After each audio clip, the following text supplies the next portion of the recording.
La comptabilité, c'est pas juste des écritures un petit peu bizarres, c'est en fait un vrai système d'information. Déjà, on a la comptabilité financière, qu'on appelle aussi la comptabilité générale. Tu peux la voir comme un ensemble de méthodes, d'outils et de règles. Son but, c'est de récupérer toutes les informations chiffrées de l'entreprise, de les traiter et de les ressortir proprement. En gros, elle prend la vie de tous les jours de la boîte, les achats, les ventes, les salaires, les emprunts, et elle transforme tout ça en données lisibles et comparables.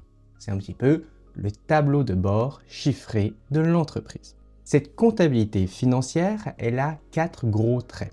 Première chose, elle est en aval des autres fonctions. Ça veut dire qu'elle récupère les flux qui viennent des achats, de la production, des RH, du financement, etc. Tout ce qui passe par l'entreprise finit par tomber dans la comptabilité. Deuxième chose, elle parle uniquement en euros. Tu verras jamais de kilos, d'heures ou de litres dans les comptes. Tout est converti en valeur monétaire. Troisième point, elle est obligatoire pour tout commerçant. Ça, c'est écrit dans l'article L123-12 du Code de commerce. Quatrième point, elle suit des règles uniformes et c'est ça d'ailleurs qui permet à un banquier ou à un investisseur de comparer deux entreprises sans devenir fou parce que tout le monde parle le même langage comptable. Donc, son rôle de système d'information, c'est quoi concrètement? Elle prend des données brutes, des factures, des fiches de paye, des relevés bancaires, et elle les transforme en documents normés. Et comme elle est obligatoire, monétaire, uniformisée et placée en aval des autres fonctions, elle devient le langage qui rend l'entreprise lisible pour tous ses partenaires. En gros, si tu veux comprendre une boîte de l'extérieur, tu passes par la comptabilité. Ensuite, chaque information qui rentre dans le système comptable suit toujours 3 temps. Et il faut que tu les connaisses dans l'ordre. Premier temps, la saisie. Tu prends le document, facture, contrat, ticket, et tu le lis. Tu comprends ce que c'est, qui est concerné et à quelle date ça se passe. En deuxième temps, c'est le classement. Là, tu te demandes dans quelle catégorie ça tombe. Est-ce que c'est un produit, une charge, un encaissement, un décaissement, une dette, etc. Troisième temps, l'enregistrement.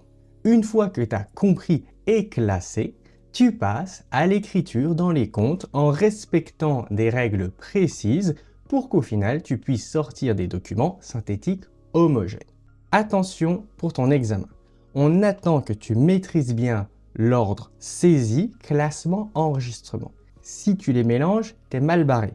Parce que techniquement, tu ne peux pas enregistrer quelque chose que tu n'as même pas encore classé ni même compris. On voit ça avec l'exemple de Mathéo. Mathéo, il est plombier et il reçoit une facture de son grossiste. Il y a 2 chauffe-eau à 480 € hors taxe chacun qui lui sont livrés le 12 septembre. Au niveau de la saisie, il lit la facture, il repère qui est le fournisseur, la date et la nature du bien. Au niveau du classement, il voit que c'est des achats de marchandises qui sont destinés à la revente. Il va donc passer à l'enregistrement en passant 960 € hors taxe en compte d'achat, donc 2 fois 480, 192 € de TVA déductible à 20% et 1152 € en dette fournisseur. Le but final de tout ce travail, c'est de sortir des documents de synthèse qui répondent à 2 grosses questions. Première question, c'est quoi le patrimoine de l'entreprise? Et deuxième question, c'est quoi son résultat? Pour y arriver, tu as 2 types d'opérations. Tu as les opérations courantes, celles qui tournent toute l'année, les achats, les ventes, les salaires, la trésorerie. Et tu as les opérations d'inventaire en fin d'exercice, les amortissements, les dépréciations, les provisions, les régularisations.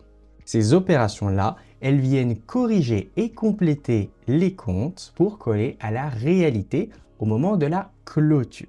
Après, la compta, elle ne sert pas qu'au comptable planqué dans son bureau. Elle a 4 grands rôles et derrière chaque rôle, tu as un public précis. Le premier rôle, c'est l'instrument de contrôle.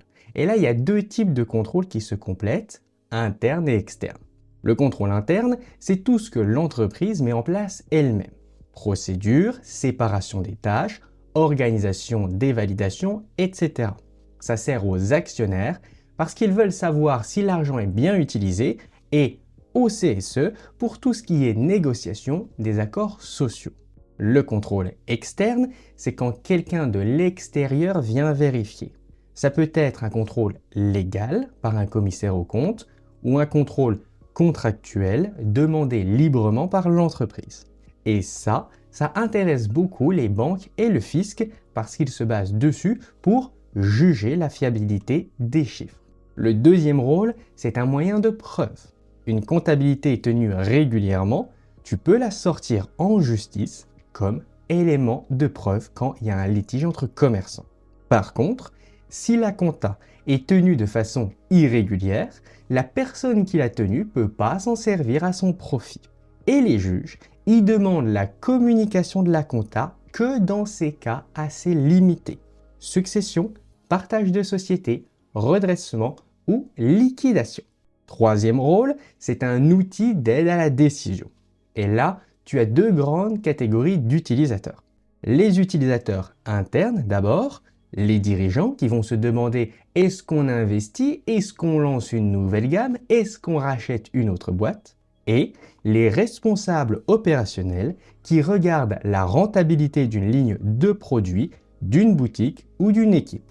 Et les utilisateurs externes, les banques qui se demandent si elles accordent un prêt, les investisseurs qui regardent si la rentabilité est satisfaisante, les fournisseurs qui veulent savoir si le client est solvable, et même les clients qui peuvent se demander si l'entreprise tiendra ses engagements jusqu'au bout.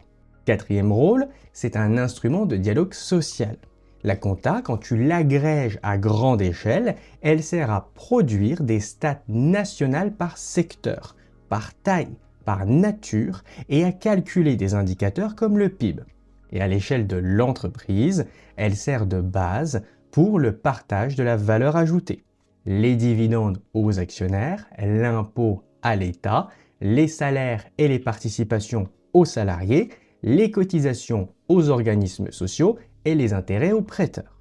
Donc, si tu résumes les 4 missions de la compta, tu as contrôler avec le contrôle interne et externe, prouver avec la justice et les litiges entre commerçants, décider pour les acteurs internes et externes et dialoguer via les stats nationales et le partage de la valeur ajoutée. Attention, faut pas confondre le rôle et l'utilisateur. Le rôle, c'est la fonction, genre contrôler, prouver, décider, dialoguer. L'utilisateur, c'est la personne qui s'en sert. Le dirigeant, la banque, l'État, le salarié. Si tu mélanges les deux dans une question, tu vas perdre des points pour rien. On le voit avec l'exemple de Yasmina qui dirige une petite PME marseillaise de mobilier d'extérieur. Son résultat en 2026, il est de 184 000 €. Pour le contrôle, son commissaire au compte, il va vérifier que ce résultat, il est sincère avant la prochaine assemblée générale. Pour la preuve, ce chiffre pourra être utilisé en cas de litige avec son ex-associé.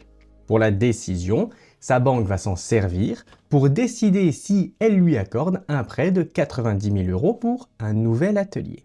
Et pour le dialogue, ce résultat va servir de base pour calculer les salaires et les participations versées à ses 14 collaborateurs. Tu vois donc qu'on a un seul chiffre, mais 4 rôles différents. Après, faut bien voir la compta dans son écosystème. Elle discute en permanence avec l'économie et le droit. Avec l'économie d'abord, la compta elle enregistre la traduction monétaire des opérations économiques de l'entreprise sur différents marchés.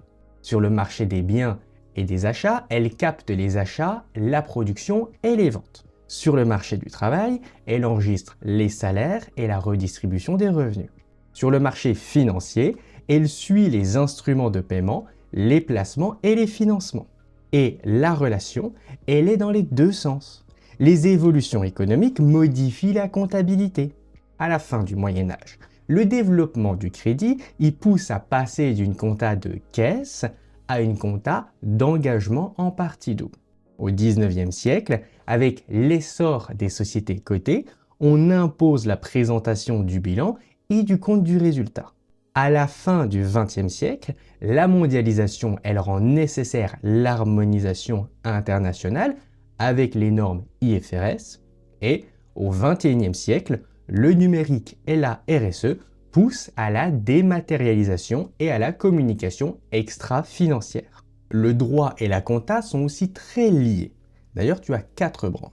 Le droit fiscal d'abord, où le résultat comptable sert de base au résultat fiscal pour l'impôt sur les sociétés.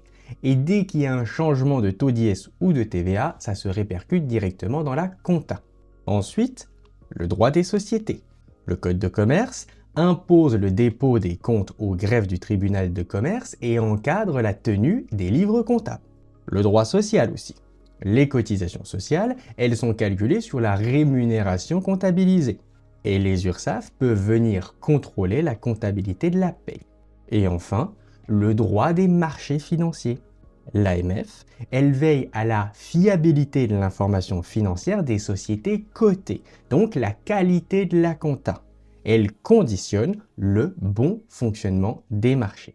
Attention, il y a beaucoup d'étudiants qui confondent le résultat comptable et le résultat fiscal. Il faut bien que tu saches que le résultat comptable, c'est juste la base pour calculer le résultat fiscal. Après le résultat comptable, on applique des réintégrations et des déductions extra-comptables.